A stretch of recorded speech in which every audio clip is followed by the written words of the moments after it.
രാത്രി 12 മണിയായപ്പോഴത്തേക്കും ഞങ്ങൾക്ക് ഒടുക്കത്തെ വിശപ്പ്. അപ്പോൾ ഞങ്ങൾ വിചാരിച്ചു പാസ്ത ഉണ്ടാക്കാമെന്ന്. സിമ്പിൾ പരിപാടിയാണ്. 20 മിനിറ്റ് മതി കേട്ടോ നമുക്ക് ഈ പാസ്ത സെറ്റാക്കാൻ വേണ്ടിയിട്ട്. ആദ്യം ഒരു പാത്രത്തിൽ ആവശ്യത്തിന് വെള്ളം തിളപ്പിച്ച് അതിലേക്ക് ആവശ്യത്തിന് ഉപ്പ് ഇട്ട് നമ്മുടെ പാസ്തയെ വേവാൻ വെക്കുക. അതിനുശേഷം 1 സ്പൂൺ ഓയിൽ ഒഴിക്കുക. ഈ ഒരു സമയം കൊണ്ട് നമ്മുടെ സോസ് സെറ്റാക്കിയാലോ.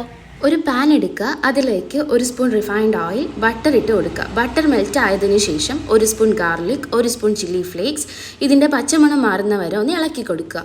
അടുത്തതായിട്ട് 1 കപ്പ് ഫ്രഷ് ക്രീമാണ് ആഡ് ചെയ്യേണ്ടത്. ഞാനെടുത്ത പാൻ ലിറ്റിൽ ബിറ്റ് ചെറുതായിപ്പോയി, അതുകൊണ്ട് ഞാൻ പാത്രം മാറ്റുക. ഇനി നമ്മൾ നേരത്തെ വേവിച്ച് വെച്ച പാസ്തേനെ വെള്ളം മാറ്റിയിട്ട് നമുക്കിതിലേക്ക് ആഡ് ചെയ്ത് കൊടുക്കാം.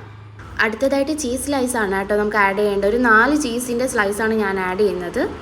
ചീസ് മെൽറ്റ് ആകുമ്പോഴത്തേക്കും നമുക്ക് പെപ്പർ പൗഡറും അതുപോലെ തന്നെ ഒർഗാനോയുടെ പൗഡറും കൂടെ ആഡ് ചെയ്ത് കൊടുക്കാം. അങ്ങനെ നമ്മുടെ സിമ്പിളായിട്ടുള്ള ആൽഫ്രെഡോ പാസ്ത റെഡി ആയിട്ടുണ്ട്. Okay, by.